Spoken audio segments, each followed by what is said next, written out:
On number 33, we want to take the union of A complement and B, and then take the complement of that answer. So if we combine A complement with B,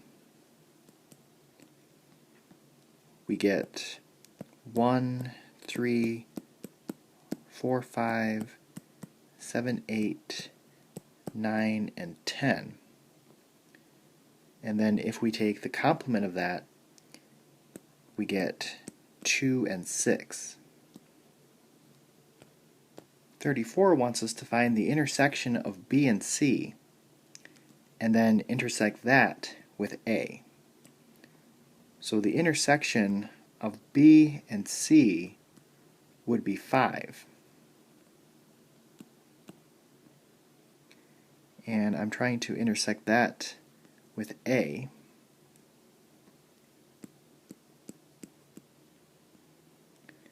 However, there is no intersection, so our answer would be the empty set.